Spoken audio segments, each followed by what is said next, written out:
Let's take a train, because you could call it a vehicle. Yeah. Or a transporter. Yeah. Or a train as an example. So what she would do is they would have you, they would talk to the child and they'd use one term of reference. Now I didn't know what they were doing. Right. So it was interesting because they'd use various terms of references through this little interview. And at the end of the interview, I said to the woman, I said, look, I think if you stuck to one term of reference for whatever you were talking about, I think it would be easier for you to get whatever you're trying to do. And she said, but what you don't know is this is the whole point. Actually, we're trying to see how they respond to different terms of reference for the same object. Okay, yeah. And it's quite interesting when you don't know what's going on. Yeah. And the things that you see when you're sort of slightly set back, when you're in a scenario, when you don't know things are going on. Yeah. It's the things you observe. It was quite interesting, actually. Would you mind directing me back to town? Into town, yes. So, anywhere in particular you'd like to be? No, just towards the city centre, just because I've never been down this way before and my phone won't do the two things at once. Okay. Apparently, so we can go split. You can go either way to town from here. So when you get to the main road, you can decide whether you choose left or right, and then I'll direct you from there. Ooh, that's cool. Either the one way. that's got most traffic, I guess, because it's called Let's Get Stuck in Traffic. Well, if you want to get stuck in traffic, let's try and turn right. Right, okay, cool. Try and turn right. God. This is the worst junction to get out of the estate from. But actually, traffic's not too bad at the minute. Yeah, I think we're just coming into peak times, aren't we? Yeah, this is a horrid junction. Too many things going on here. Yes. So you're a textile designer rather than artist usually? Yeah, well that's what I trained as, a designer, not so much of an artist. So that's kind of how I see the world. Okay, yeah. Really, as a designer more than an artist. Yeah. So because I think the way you respond to things is different. Yeah, definitely. So where did you train as a designer? I studied in Aberdeen. Oh wow. So and where are you from originally? I am actually Scottish. Oh. Yes, I'm a Scottish, very English spoken designer. Yeah. I was born in Dunfermline in Fife. And my folks moved to Norfolk when I was about 5. Yeah. Stayed there until I was about 15, and then we moved to a very small fishing town in Peterhead called Peterhead, which is just north of Aberdeen. And Aberdeen is your nearest studying place, really, that you can sort of get to. It's still about an hour on a bus. Yeah. So I studied general art as a foundation course, and then did a textile degree. Well, it's an open degree initially. Then you have to prove your worth. Yeah. And pick a specialism. So it's 4 years. Yeah. It's 4 years. And you chose textiles. Yes, I started off thinking I'd make a great painter, but when I went to university I realised there were so many already good ones there, so that was never going to happen. Yeah. And I've always liked texture, so it seems like the obvious. Nice. What did your parents think of you going to study textiles? Interesting one there. This is from my own experience. Wondering what people's are like. I would say, I mean, I come from a poverty background, so what I chose to study had no sort of like financial bearing on what they felt. Yeah. I also was like the first in my like family line to go to university, so studying anything would have been great. Yeah. The fact that I went to university and studied arts, I think they didn't really have a pick on it, a choice on it. Does that make sense? Yeah. Any sort of bearing. It was great that I went to university because nobody had ever gone to university. Yeah. And because I came from a pretty tight financial background, they weren't paying for it, so it was just great that I went to university, I think. Oh, nice. So they were quite supportive. Yes. Yes. Not a particularly artistic family. Yeah. But definitely supportive. Oh, that's really, it makes such a difference, doesn't it, to have like your family saying, go and do what you want and we'll be there for you. I think... Can I turn without the arrow one? Yes, yeah, you can.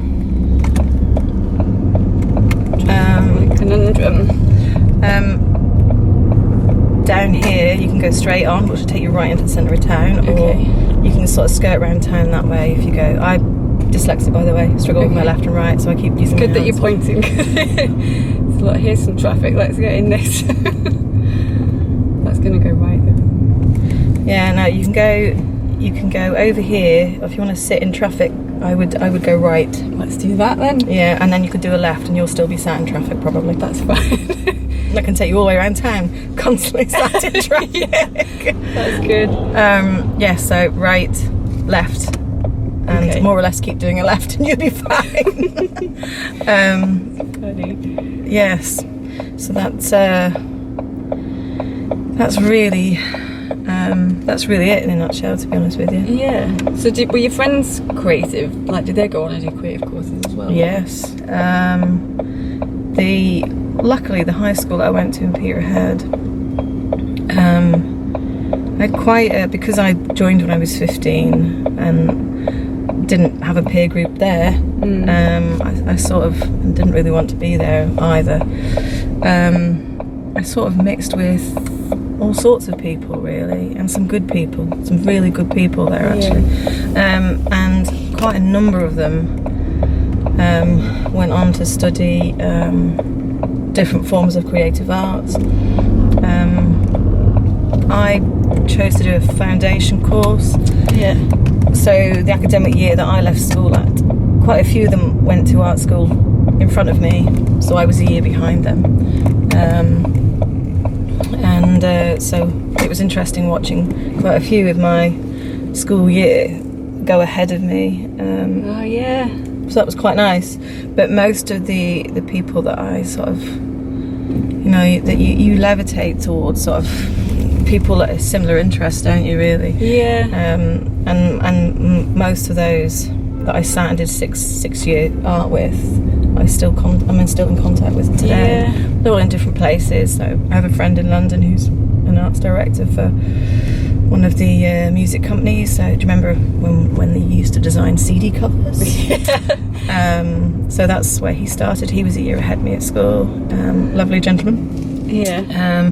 Another guy who did interior design. Again, this was a closed group that we were with at school. He stuck with interior design. He now still does interior design. He's self-employed, lives out in Holland with his wife and his children. Yeah. There's a whole list of them, but they all do creative things. Yeah. It's really nice. And then obviously I did a year at college and then a year at, the 4 years at university, but a lot of the people I went to university still practice. Yeah. It was really good. In fact, it's funny, I was doing a little bit of reflection yesterday. I had a friend around yesterday and she was looking at the paintings on the wall, and it was just nice thinking back. I did an MA. I took a year out and did some work and then went back and did an MA, and there's 2 pieces in the house by 2 fantastic creatives. There's 3 pieces by creatives that I did my MA with. Yeah. And so time disappears and you kind of forget these things. And she was asking me about these pieces in the house. Yeah. So there are 2 ceramic pieces by 1 artist. There was only 10 of us that did this MA. Right. So I got 3 pieces of work from out of 10 artists, which is actually really lovely. Yeah.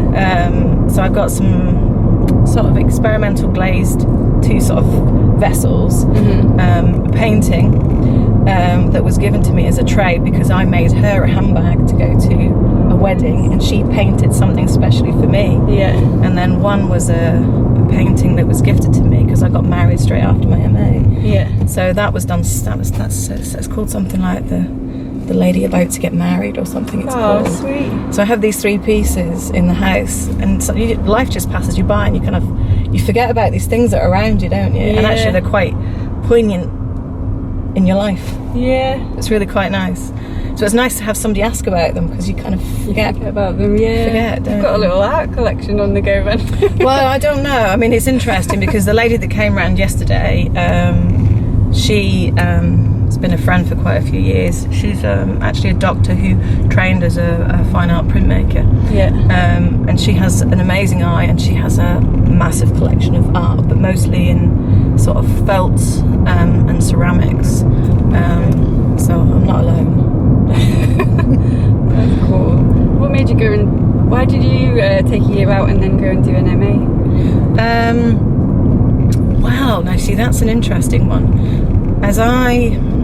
So you specialise in your fourth year, you choose the direction that you're in. Yeah. And I had chosen to sort of specialise in something that I branded as experimental textiles. Right. So I sort of produced these unusual materials. And as I was sort of coming out of this, I sort of recognised that, well, where do I go with this? So these are my questions. I think because you can be quite insular in that period in your life. It's just about now, the then. And I think, and that's one fundamental difference between students going to university now, is they have to think about the future ahead of that. Will that give them a job? I don't think I really thought about that, and most of my peers didn't think about that either. So as I was sort of coming through that, I didn't know, what am I going to do with this? And I thought, well, actually, really, what I was really seeing evolving was like sort of quite sophisticated, quite technical materials, people with technical understandings, and I began to feel that I'd done a creative degree, which is great, but it's not necessarily underpinned by a lot of technical understanding. And at that point, Huddersfield were offering these courses. There were MScs in textile technology for textile design graduates. Yeah. And I applied to do that because I thought that was going to be the next step. Makes sense, I got accepted. That was all great. That was fine. But the course was funded by European funding, and it was the one and only year that funding was withheld. So I started this sort of graduate research post that was coming to an end. I'd done this graduate research post in technical textiles. So although all my personal work was quite creative and quite unusual, underneath it all, I was really interested in quite sophisticated, technically advanced materials and the developments that were going on in the world. Yeah. And actually that's what got me my first graduate post. Not how creative I had been. Yeah. It was my understanding and my interest in these really quite amazing, technically astounding materials. Right. So you were talking about sort of ballistic wear, Kevlar, the stuff that the military were working on. Oh, nice. So my interest in this drove my dissertation. So I had all this creative stuff going on, but then I had this dissertation in quite technical materials, and this research role came up while I was still at university, and it was to collate, collect and research advanced materials that could potentially be injected into the company, and it was a local company who developed offshore survival wear. So they were really interested in any new materials. It didn't matter where it came from. It could be Japan, it could be anywhere, anything that was streaming out of NASA, anything. Sorry. No, you're okay.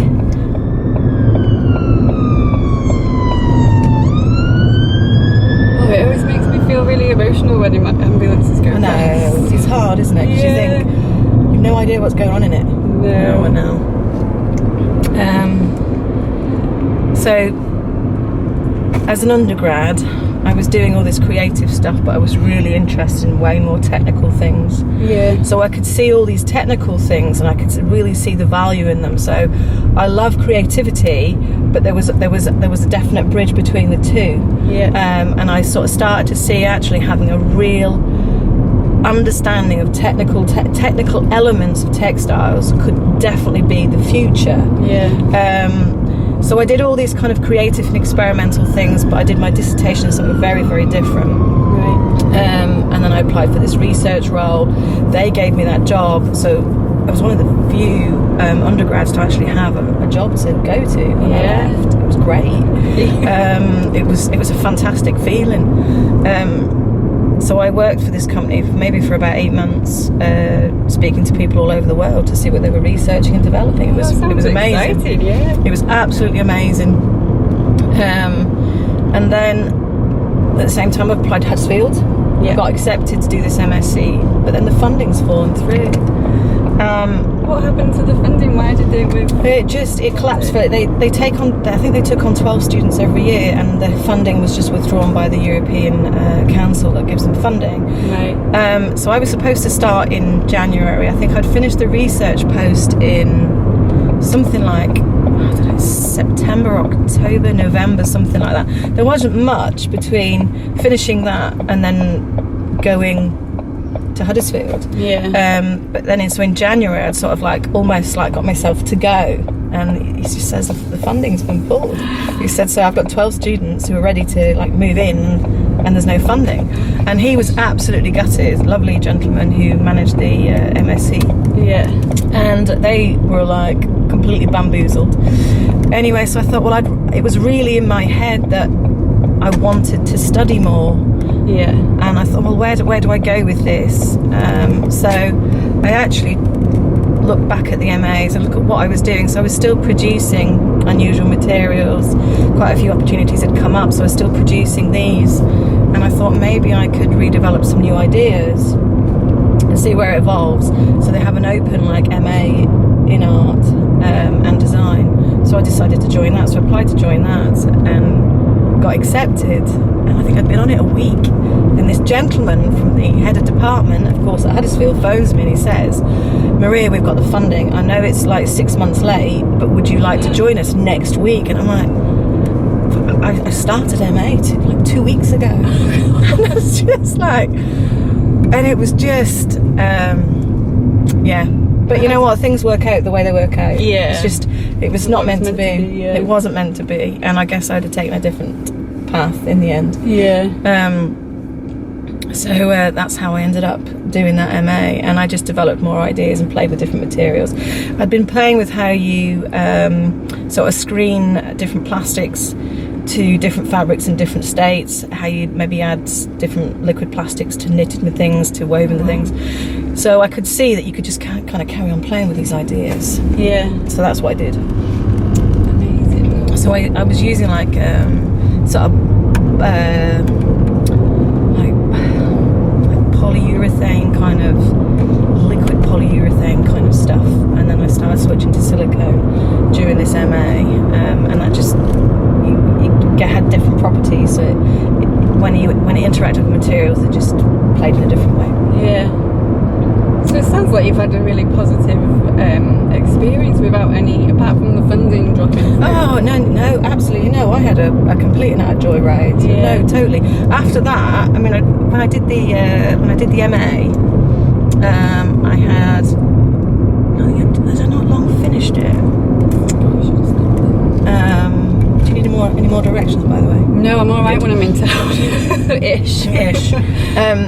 So yeah, I'd not long finished the MA because all the fabrics were around, and I applied to, I don't know if they still do it, but there was, I don't know if it still runs, but there was the Oxo Peugeot Design Awards. I've heard of that before.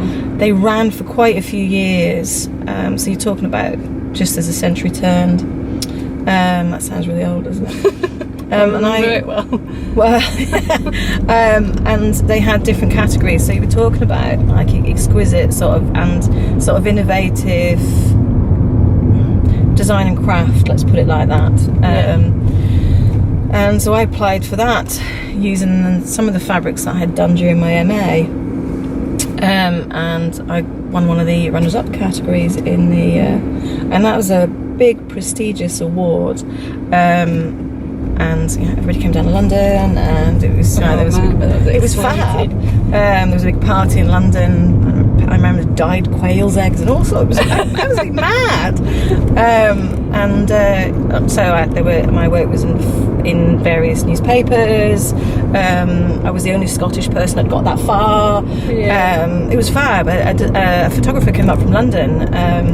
It was mad. It was all this. So I have all this like imagery of myself across various newspapers and things like that.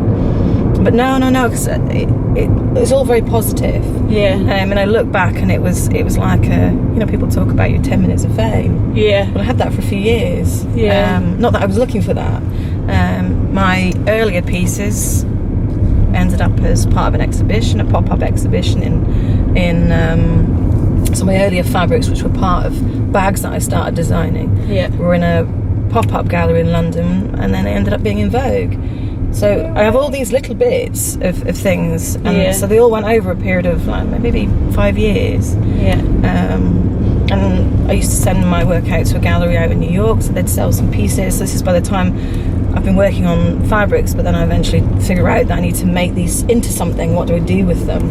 So that's what I end up doing as I make bags. So they go in a few, it's like wearable art kind of things. And it was just before the sort of peak of people making really interesting bags out of unusual kind of materials, and it just hit it just before that. And then probably in the coming years, maybe for about 5 years, there was an explosion of jewellery people making handbags with unusual finishes. There were loads of people. It happens less now, purely because most makers understand it's hard to make a living doing that.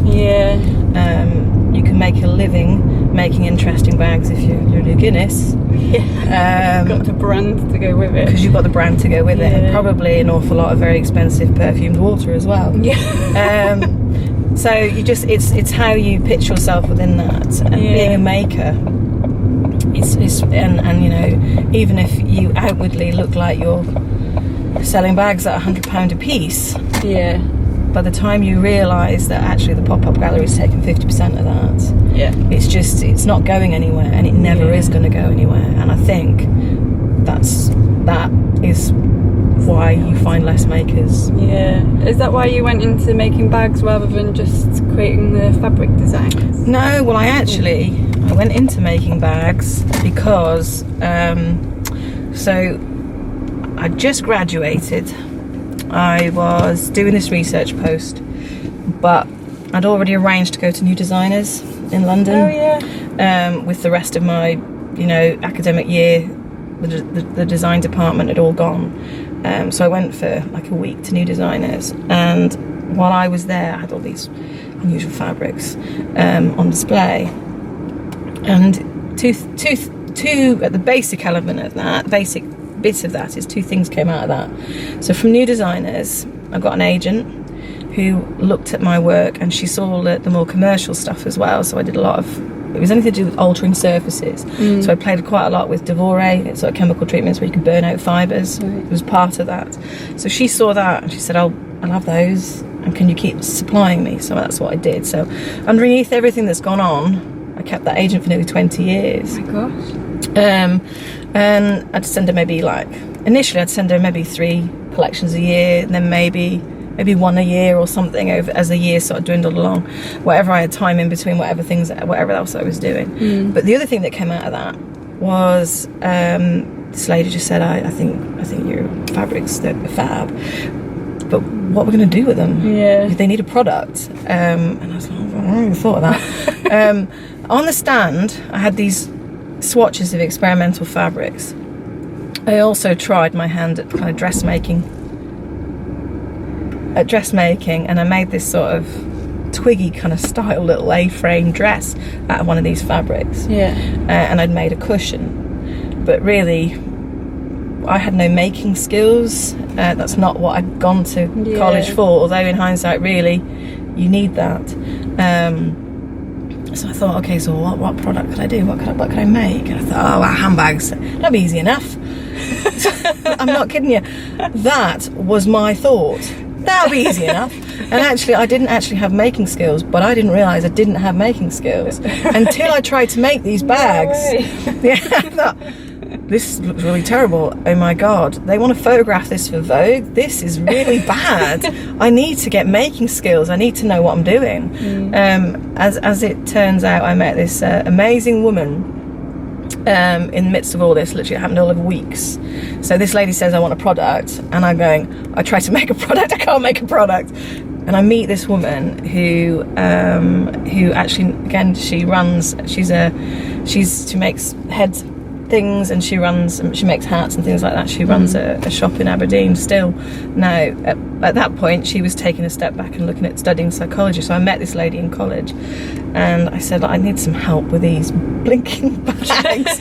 They're supposed to be photographed, they're supposed to be going in Vogue, and they look absolutely terrible. What am I going to do? And she's like, well, well, this is wrong, this is wrong, this is wrong, you need to... And so actually, she made me my first couple of samples, but she taught me how to sew. Oh. So that was the important thing. So I learnt from her how to sew. She did me a few samples and she told me how you make a quality product. So I didn't learn that at university. I learnt that from that lady. All those years at university, and then... Oh, it's terrible. But actually, when you look back, and that's why it's so important to...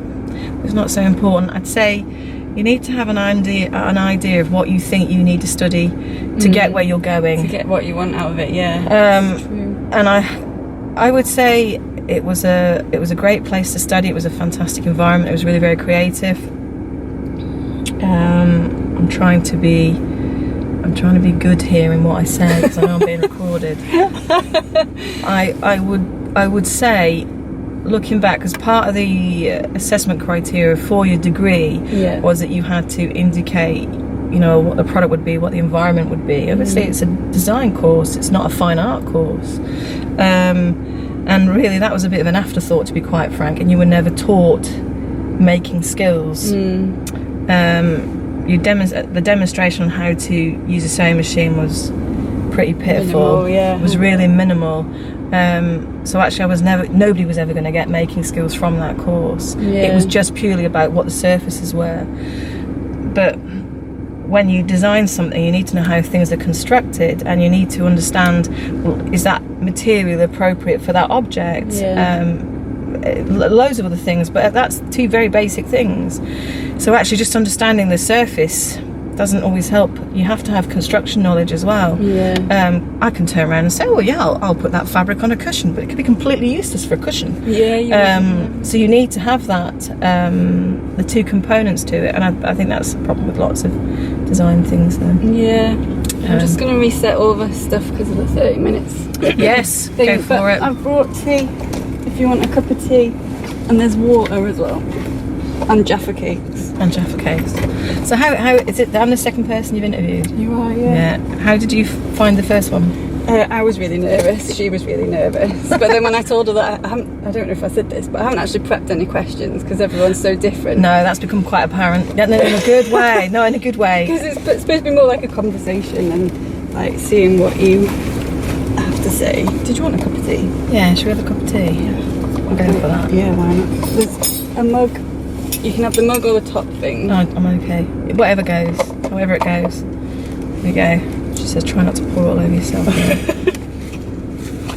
don't know why this keeps saying it's like a phone call. I think because my phone's plugged in.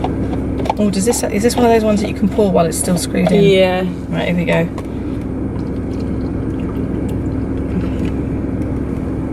You're alright, my dear. Yeah, I've got sugar as well if you want it. No, I'm good.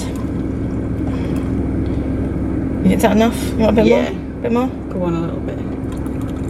Okay, cool. We good? Doesn't look as good as it did in the studio. I think tea is always a bit funny. Yeah. You alright? You alright there? Yeah. Yeah, I think tea is a bit funny. I've just reminded myself actually. My husband's gizmo, it comes all the way down here. And I knocked over a can of fizzy juice in it 2 or 3 days ago. Oh no. I wonder if he's opened up and cleared it out or he's forgotten about it. It's mega sticky. You just remembered that. Oh my god. I hope he's cleared it out. Well, yes. So I look back and think I had quite a good ride, really. Yeah. Sounds like you had. No, I did have quite a good ride. I think. I mean, I look back and I had work. To hold that for Yeah. So I had work that was going to galleries. I had work that was going in like pop-up places. I did this research project after I left university. As I said, a long-term relationship with this company that I'd send work to, which was really good. Yeah, 20 years. That's. Yeah, I think I really stopped sending work to them probably a few years ago, really, and I think I just said, I thought, you know what, I've had my work for such a long time. She said, you know, back in the day, she said, you were one of our sort of highest ratio sort of designers. She said, the amount that you sent and how much percentage-wise actually sold. Yeah. Said you did really, really well, because you'd be selling at least 70 to 80% of what you sent, which is really high. Yeah. So, anyways, so I did okay. People see it's interesting because people often ask me, why don't you sell work? But what people don't know is where I've come from. I've already done that. I feel like I've done enough of that. Yeah.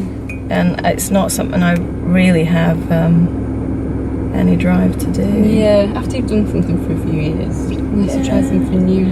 Yeah, I think we ended up moving to London, so I was in the middle of...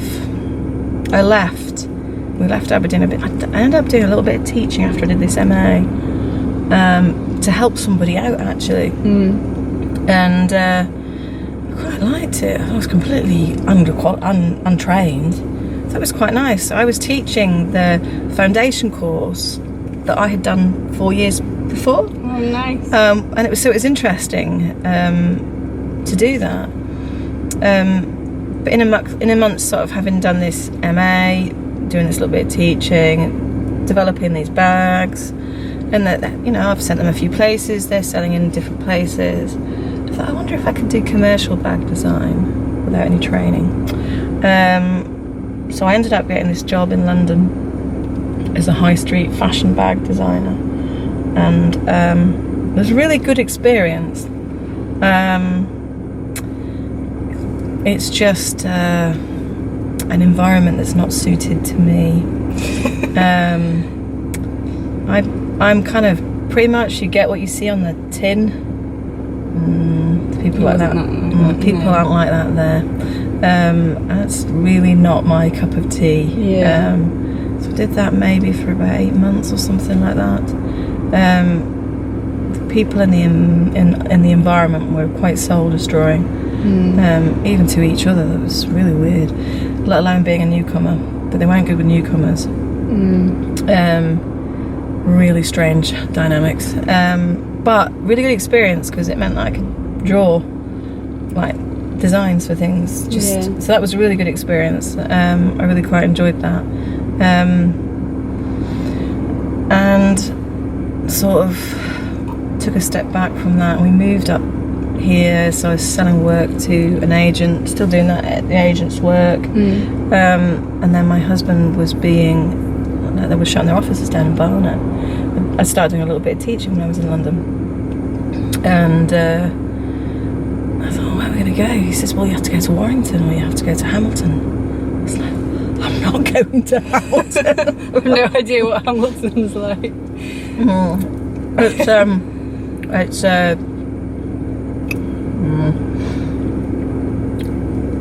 It's not one of the best places to live if you have an English accent. Where is it?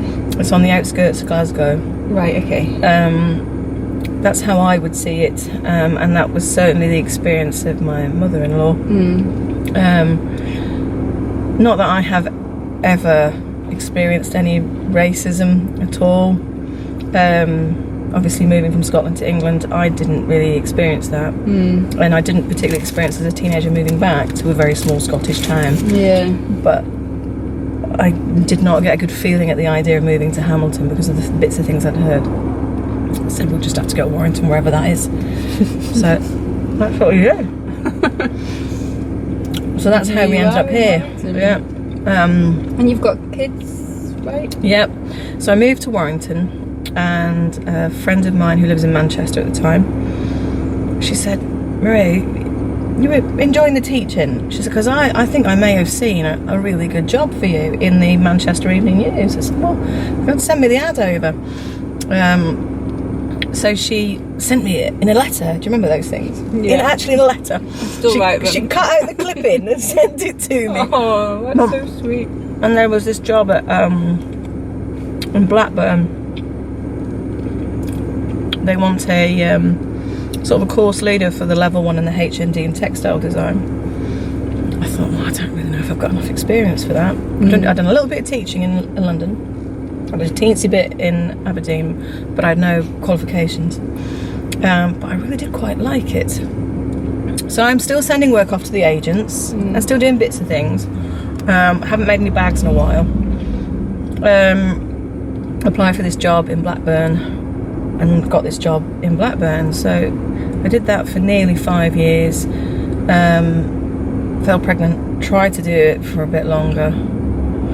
I fell pregnant when about 4 years into the role, something like that. So I worked for about 1.5 years with Charlie, and then just thought it was getting too much. It was too far to drive.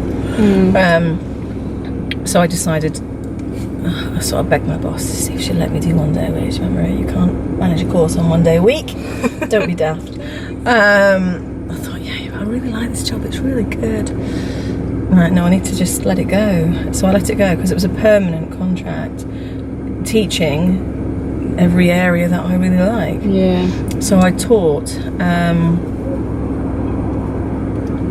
sort of technical textile technology. I also taught sort of some of the creative projects, some of the stitch projects. Taught bag making, of course. And I taught professional practice, which was a really good unit, and computer-aided design for textile designers.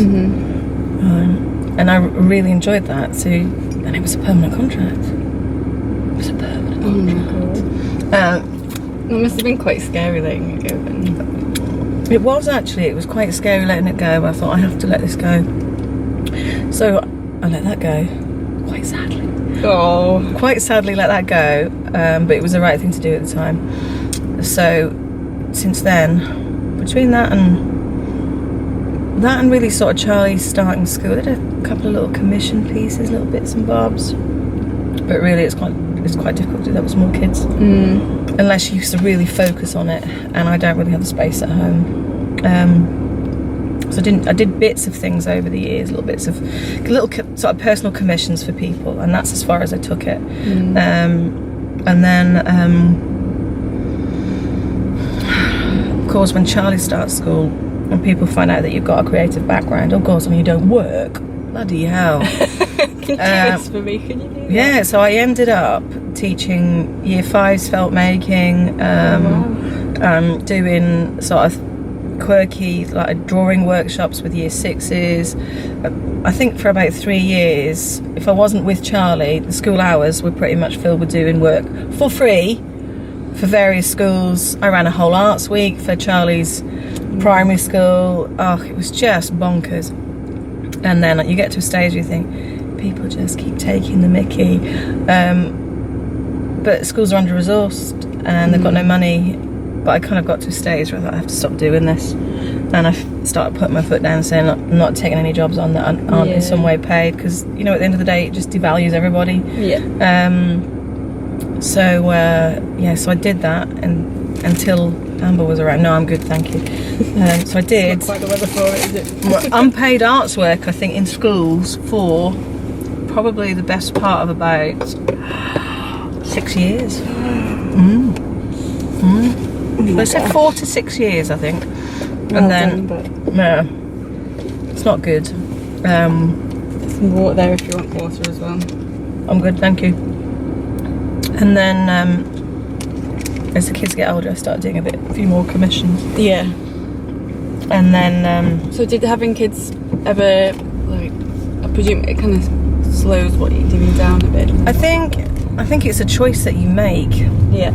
I am not blaming my kids. Of course. I have chose to have children, so there go. If I'm choosing to have children, I should be with them. Yeah. So that's really my kind of take on it. Yeah. So I remember my mum saying something similar years and years ago, something about the kids putting a stop to, you know, whatever you choose to do or however you get educated. Yeah. So, well, I don't see it like that. You know, you make choices in the world. What's the point in having kids if you're not spending time with them? Yeah. I kind of that's how I saw it anyway. Yeah. And I'm probably being quite selective on my take on this because you're recording this as well. And so that's just what I thought anyway. Yeah. you're limited between what you can do between 9:30 and 2:30 Right. of a day. And Yeah. you're sleep deprived anyway. Yeah, of course. I imagine lots of my friends are having babies at the minute, so I'm getting to see bits of it. Yeah, it's an interesting one to step back and observe other people. Yeah. And I think you can never really kind of... You cannot. You can't imagine. you can't imagine I can't it. empathise at all. No. Because, yeah, it's... Do you know something that I remember as a tutor when I was at Blackburn? This was before I had Charlie. There was student A, who was a mature student, and student A had a 3-year-old child, 2 to 3-year-old child, and student A was approaching their end of term sort of assessments and was running behind, you know, keeping up. Student A approached me and said, I'm struggling to keep up because my daughter's got chickenpox. She's been unwell for about 2 weeks, and I'm really struggling to keep up.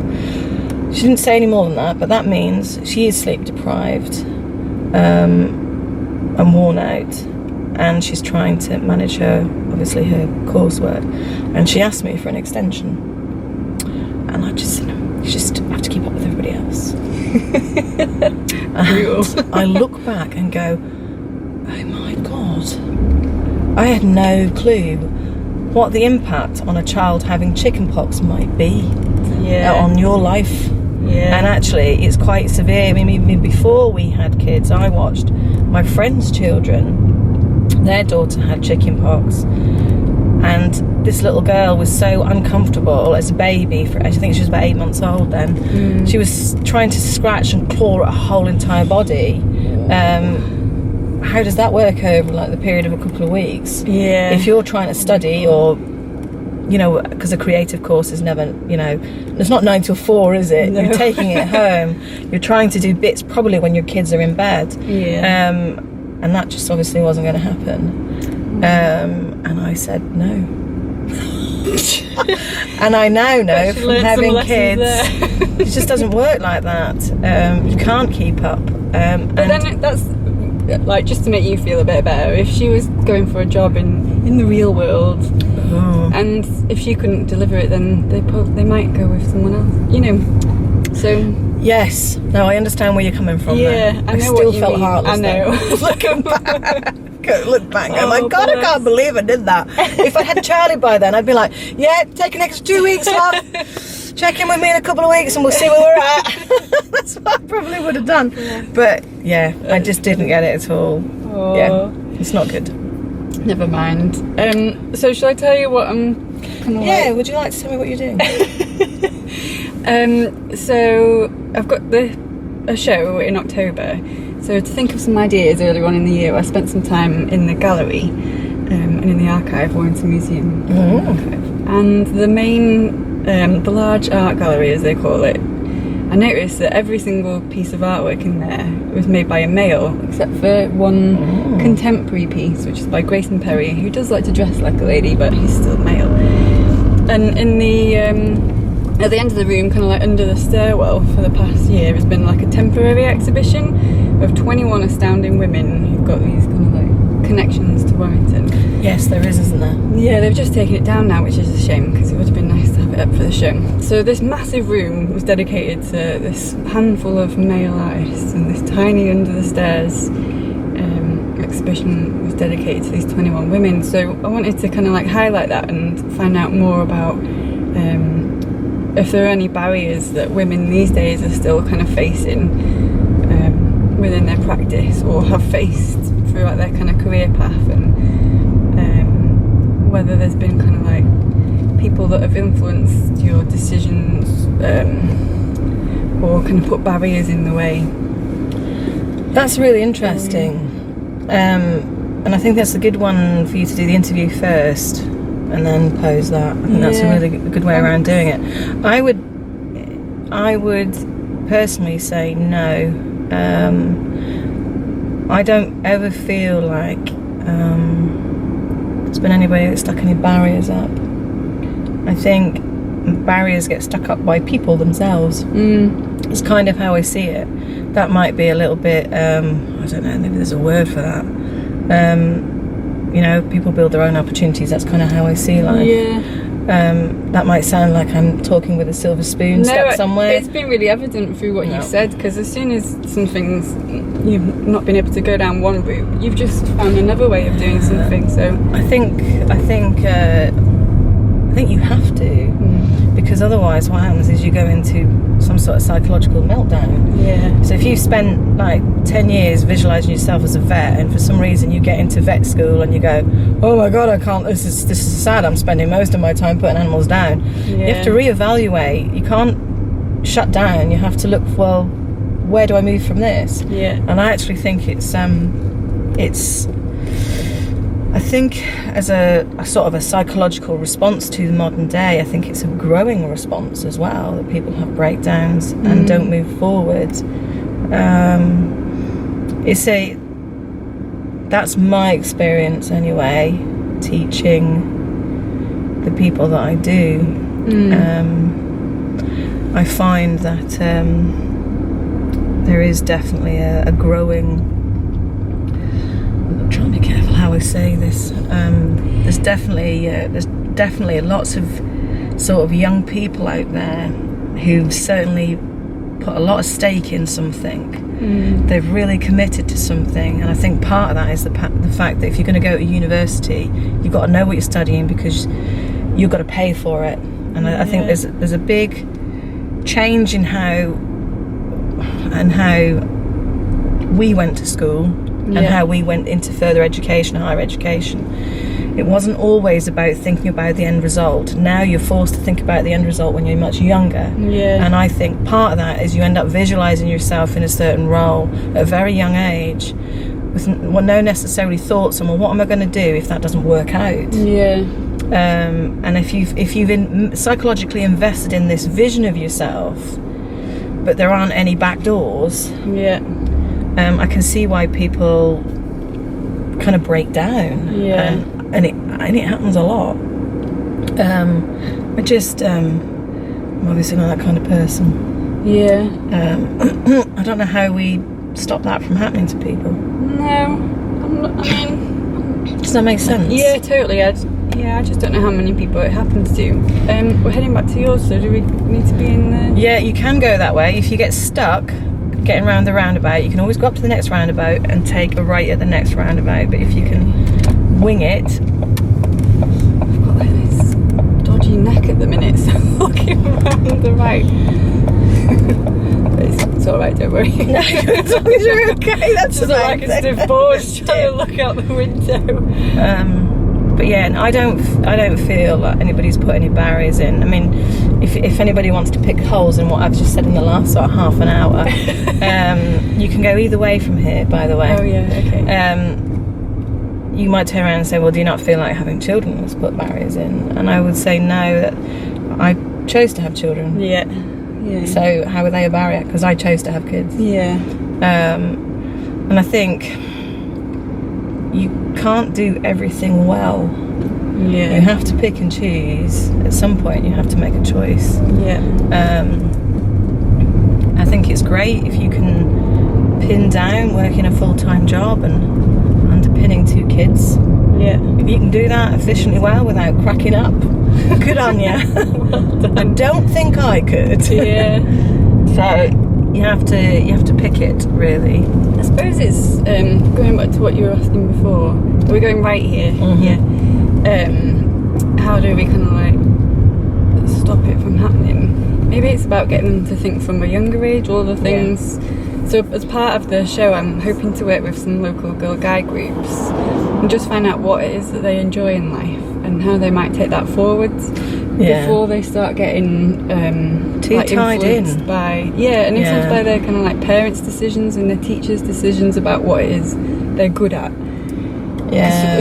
Too often you can be kind of like, oh, you're really good at maths, so you should go and do maths. But actually, this kid enjoys dancing or something. Yeah, I am completely with you there, and I also think even if you are good at maths, I think if you're good at any academic subjects.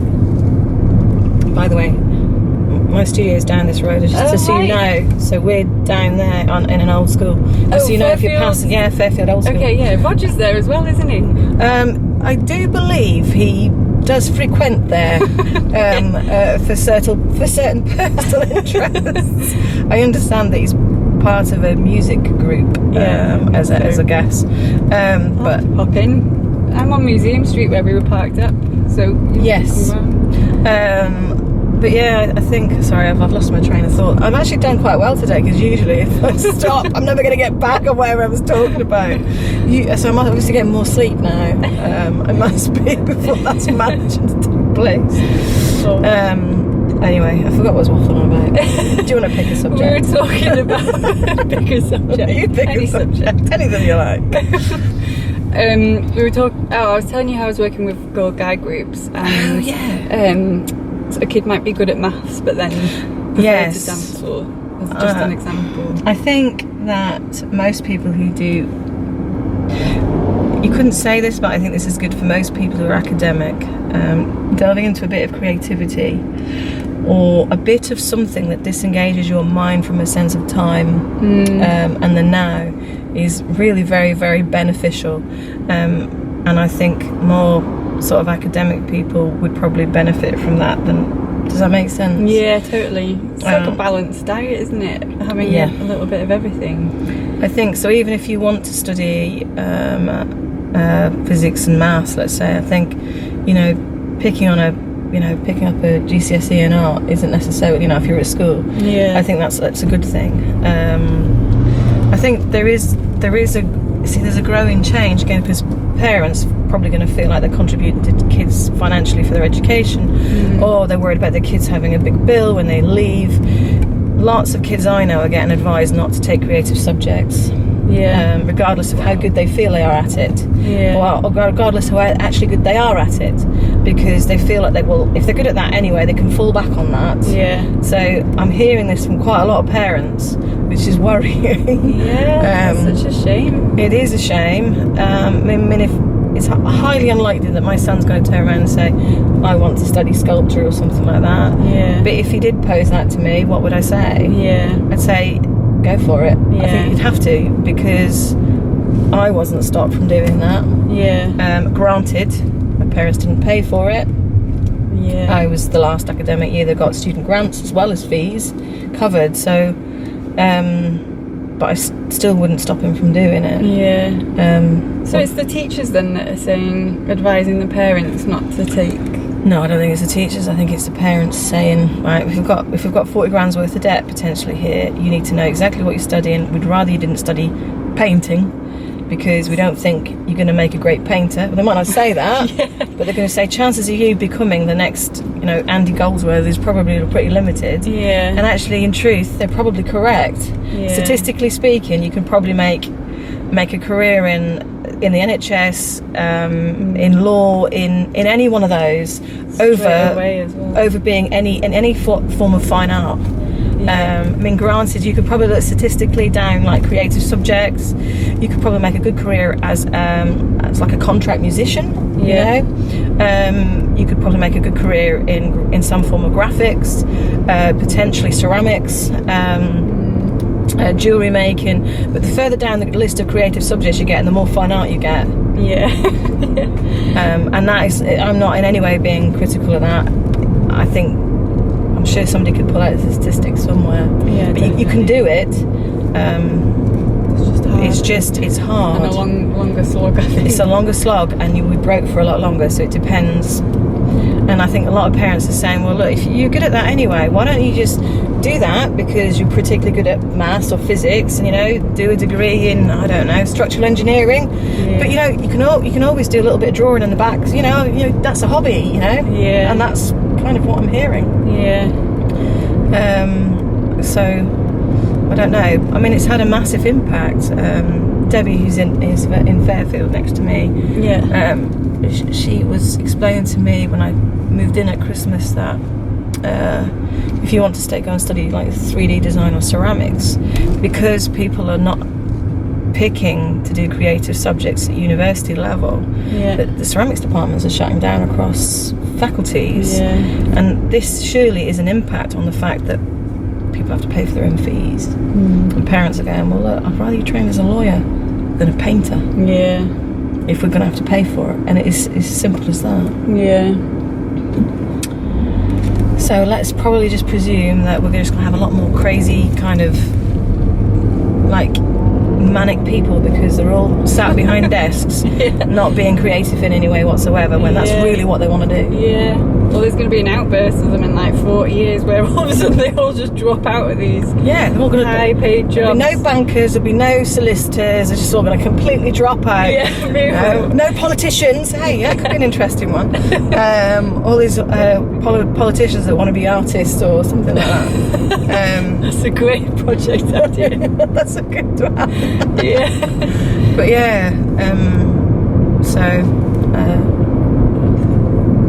But that sounds like an interesting project. So where are you from, by the way? From Anglesey. Yes, it is. Well done. Yeah, I'm from Anglesey, and then I did my foundation in Bangor, or in Menai Bridge, and then I moved to Liverpool to do my undergrad, stayed there for 10 years, and then I moved to Manchester to do my MFA, stayed there for What's an MFA? It's like an MA, but it's a year longer. Ah, right. I don't know if it's more recognised in America. I don't know. So I did that at MMU. Right. It's called a Master of Fine Arts. And even though it was in graphic design, not art direction. So my background's in graphic design. I was just going to say, what's your specialism? It's graphics. Graphics. But I've always used like domestic craft techniques as hobbies. Like I've always knitted, sewed, all that kind of stuff. So now I kind of merge the two, I guess. I think, you see, that's something that I respond a lot to. Contrasts. So without even kind of, you're talking about a graphic specialism with crafts. I think, that sounds interesting. How do you work that one? And to me that sounds very exciting. It's a bit like saying, sorry, how do you put silicone with hand knit? How do you do that? It's the same kind of thing.